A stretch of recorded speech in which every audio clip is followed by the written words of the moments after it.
के किस्से पहले दूर दराज के गांव देहात से आते थे, मगर अब दिल्ली में भी ये खौफनाक कहानियां सुनाई और दिखाई देने लगी हैं। उस दिल्ली में जो दुनिया के सबसे बड़े लोकतंत्र की राजधानी है।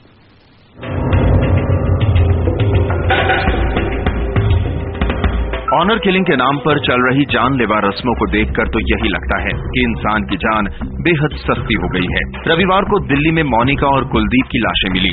4 साल पहले दोनों ने परिवार की मर्जी के खिलाफ शादी की थी। इस हत्याकांड में पुलिस को मोनिका के भाई अंकित और उसके चचेरे भाई मनदीप पर शक है। दोनों फरार हैं। पुलिस अभी छानबीन कर ही रही थी कि राजधानी के अशोक विहार इलाके से एक सेंट्रो गाड़ी में मनदीप की बड़ी बहन शोभा की लाश मिली और उसने भी दूसरी जाति में शादी की थी।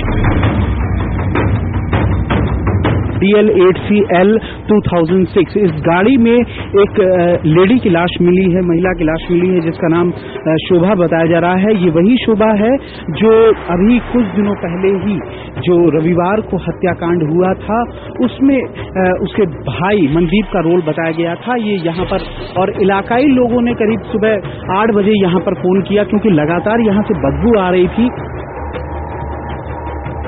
मगर जिस गाड़ी में शोभा का शव मिला वो गाड़ी कुलदीप के चचेरे भाई राहुल की है, जो कुलदीप मोनिका की हत्या के बाद से ही गायब था। फिलहाल पुलिस इस गुत्थी को सुलझाने में लगी है। मनदीप ने ये गाड़ी राहुल नाम के आदमी से लिया था जो उसका जान पहचान का है, परसों शाम को लिया था, जिसको इसने इस्तेमाल किया है।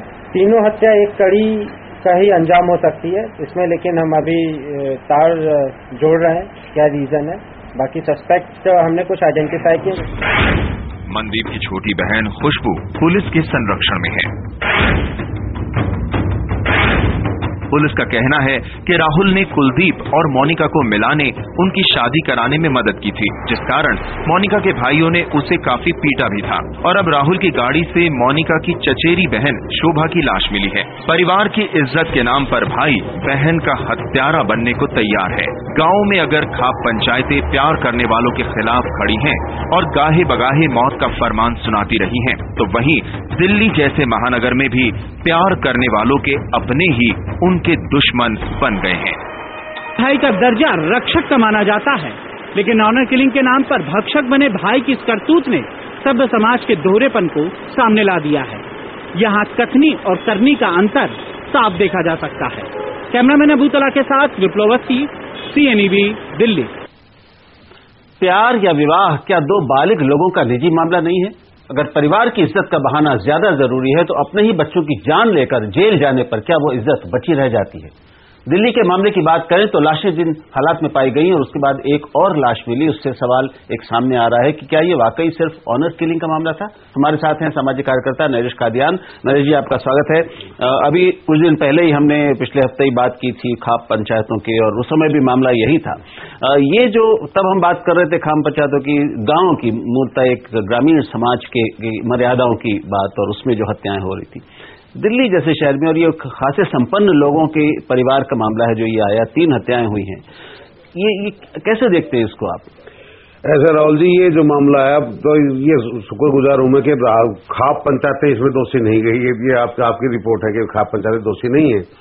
ये सीधा पादरा स्वाभिमान को ठेस पहुंची है। जबकि 4 साल इनकी शादी को हुए, तो मैं तो नहीं मानता कि घर वालों का रोल होगा। इन्वेस्टिगेशन चल रही है, उसके बाद सच्चाई सामने आ जाएगी। क्यों नहीं हो सकता? कुछ भी इसमें हो सकता है। आपराधिक पृष्ठभूमि का कोई लोगों से इनका झगड़ा हो, कोई आपस में प्रतिस्पर्धा हो, कुछ भी बात इसमें आगे आ सकती है। इन्वेस्टिगेशन चल रही है, तो इसमें एक जो डर्रा हमारा बन गया मीडिया, अगर हमारा सब उसको ऑनर किलिंग से जोड़ के देखते हैं।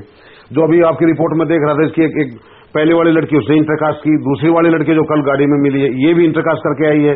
तो इसमें तो मैं नहीं समझता कि ऑनर किलिंग की बात होगी। नहीं, इंटरकास्ट है, परिवार नाराज था, उसकी 2 लड़कियां चली गई, उन्होंने दूसरी जात में शादी कर ली। इसलिए भाई बहुत ज्यादा उनको लग रहा था कि उनकी इज्जत परिवार की मिट्टी में मिल गई। साफ साफ दिख रहा है।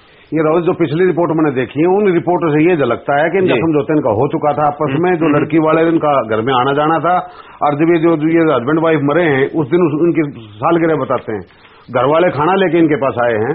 और तो मैं तो इसमें नहीं समझता कि कोई इसमें ऑनर किलिंग ने घर वालों के इसमें रोल होगा। बाकी इन्वेस्टिगेशन पुलिस कर रही है। अच्छा, इसमें आपको ऑनर किलिंग नहीं लगती? अब मेरे को चलिए, अभी तो हम आज 22 तारीख की बात कर रहे हैं। 2 दिन पहले की बात भिवानी में जो हुआ, जो भिवानी में हुआ, भिवानी में क्या हुआ? भिवानी में लड़का लड़की उनको वो लटकते पाए गए।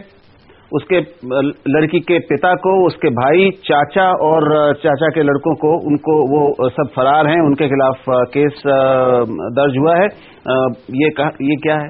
ये समझ में आता है कि 2 दिन पहले ऑनर किलिंग हुई होगी। भिवानी वाला जो मामला है, इसमें क्या है कि जो लोग इंटरकास्ट कर लेते हैं शादियां, या फिर उसमें सेम गोत्र में शादियां कम हो रही हैं, तो जो आदमी वो स्वाभिमान के तहत इसको मारता, मैं इसका दोष जो इसमें देखता हूं, वो हमारे जो सामाजिक परिवार है, परिवार का टूट रहे हैं। परिवार टूटने का कारण है कि घर में को बूढ़ा बुजुर्ग तो होता नहीं, हर आदमी अपने पैसे के चक्कर में लग रहा है, और जो घर में उसके ये मान लिया संयुक्त परिवार टूट रहे हैं, उससे बहुत तरह तरह की समस्याएं हो रही हैं। वो जरूरी भी है, उसको रोका भी नहीं जा सकता, क्योंकि परिवार बड़े हो रहे हैं, लोगों को जाना होता है, तो वो पहले जैसी 100 साल पहले वाली जिंदगी तो नहीं लौट सकती है। आप ये जो हत्याओं का सिलसिला और इनका जो एक ट्रेंड बढ़ रहा है, इसको ज्यादा चिंताजनक मानते हैं, या संयुक्त परिवार के टूटने को, बुजुर्गों के कम असर को, और लड़के लड़कियां थोड़ा ज्यादा अनुशासनहीन हो गए, इसको ज्यादा चिंता मानते हैं? आपको ज्यादा फिक्र किसकी है?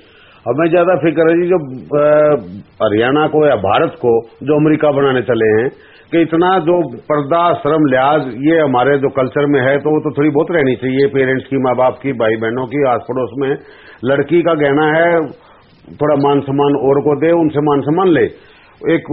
इसका मतलब है आप ये कह रहे हैं कि किसी भी लड़के लड़की को अपने माँ बाप की मर्जी के बगैर, और बाहर की जात में तो खैर सोचना ही नहीं चाहिए, मर्जी के बगैर भी शादी नहीं करनी चाहिए। तो मतलब ये सब मुमकिन है इस देश में, इस देश के इतिहास में, और दुनिया के किसी भी देश और सभ्यता के कभी भी इतिहास में ऐसा कभी रहा है कि प्रेम न हुआ हो? जात से बाहर, जगह से बाहर, गांव से बाहर या गांव के भीतर, और लोगों ने शादियां न की हो? अपने इतिहास में इसके प्रमाण नहीं है? अपने शास्त्रों में नहीं है क्या? इंटरकास्ट मैरिज तो पिछले 50 साल पहले भी हुई है, 60 साल पहले भी हुई है। कई ऐसे मंत्री हुए हैं जो मुसलमान होते हुए उन्होंने ब्राह्मणों से शादियां की हैं, वो भी चली हैं। हमारे जाटों में भी ऐसा हुआ कि उन्होंने दूसरी जातों में शादी की, तो उसकी तो वो अलग इशू है कब, और उसको लोग मान सकते हैं इंटरकास्ट मैरिज को। और मेरा खुद का मानना है कि इंटरकास्ट मैरिज को प्रमोट करना चाहिए। अगर वो प्रमोट करें तो बाल बच्चों में इस तरह की बातें नहीं होंगी। सेम गोत्र में इंटरकास्ट में भी दरअसल मामला तो परिवार की इज्जत का ही होता है, खानदान की इज्जत, मेरी इज्जत, पिता की इज्जत, तो वो कहाँ चली गई? इसीलिए उसमें जात की दिक्कत नहीं। इस पर विवाद यहाँ पर एक रोचक स्थिति है कि हत्या ज्यादा गंभीर है या तथाकथित परिवारों की इज्जत या परंपरा ज्यादा, उसको बचाना ज्यादा गंभीर है? बहुत फर्क दिख रहा है यहीं पर। इस पर बात करेंगे, लेकिन इस विराम के बाद।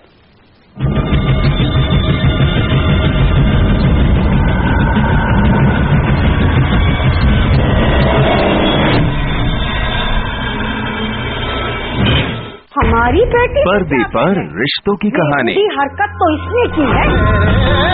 सास बहू की नोक-झोंक, चक्कर होगा उस लड़के के साथ। मेरा साथ दीजिए। प्यार और तकरार, डांस की मस्ती और धमाल। क्या है रियल, किसकी खुलेगी पोल? देखिए 2:30 का ढोल, सोमवार से शनिवार दोपहर 2:30 बजे।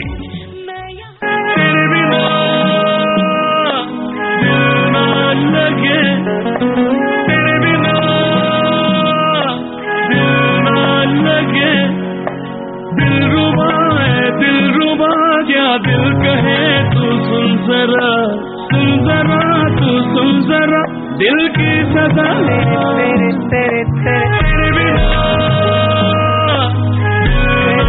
लगे तेरे।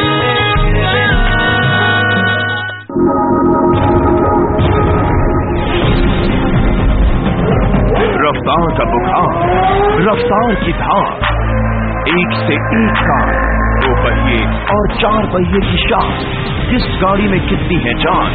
बनिए हमारे साथ ऑटो एक्सपर्ट, मत रहिए अनाड़ी, देखिए चल मेरी गाड़ी। इस कार्यक्रम के प्रायोजक हैं लाइफ में असली स्वाद जगाए MDH चंकी चाट मसाला। खाने के शौकीनों को ले चलेंगे जायके के मेले में। कभी लजीज कबाब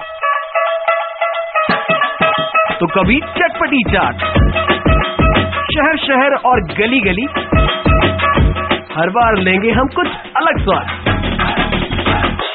तो फिर आजा चखले, हर रविवार दोपहर 1:30 बजे।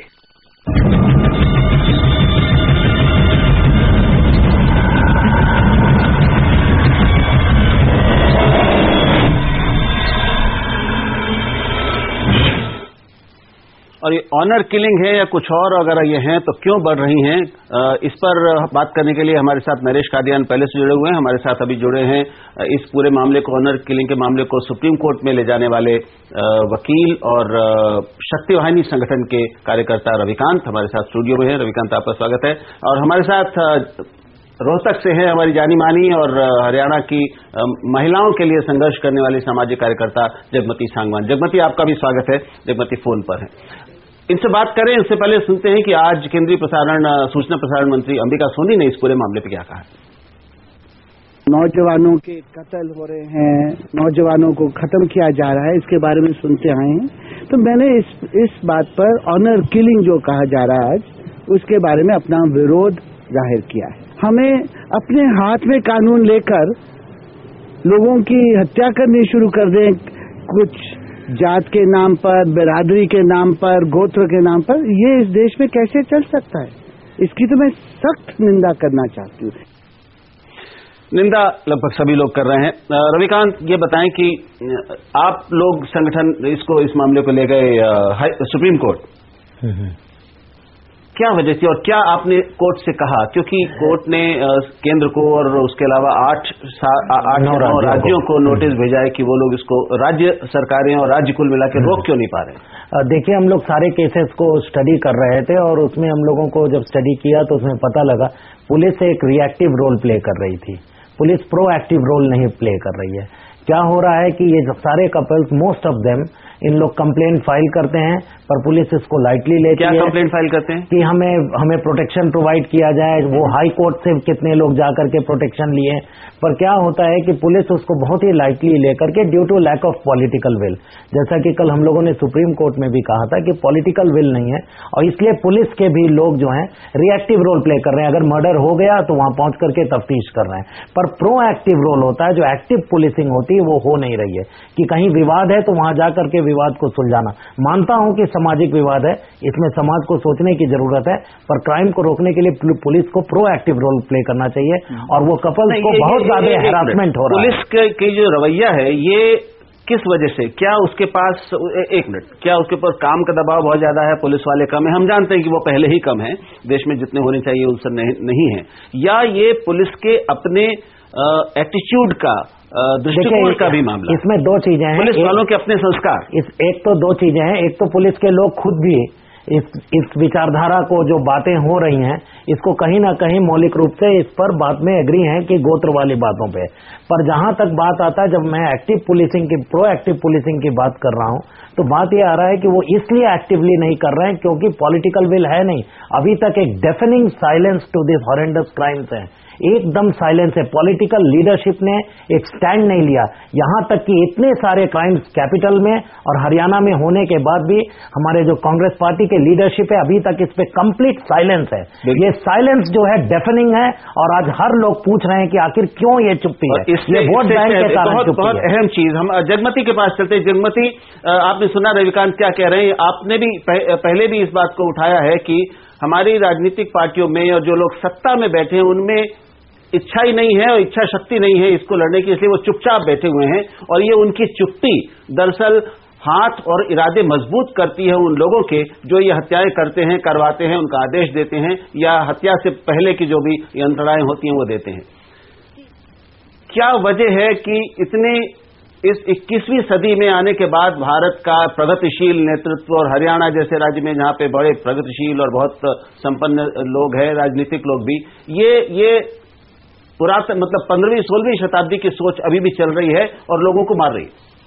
जी, देखिए राहुल जी, जो रविकांत ने कहा, मैं बिल्कुल उनकी बात की तायीद करती हूँ।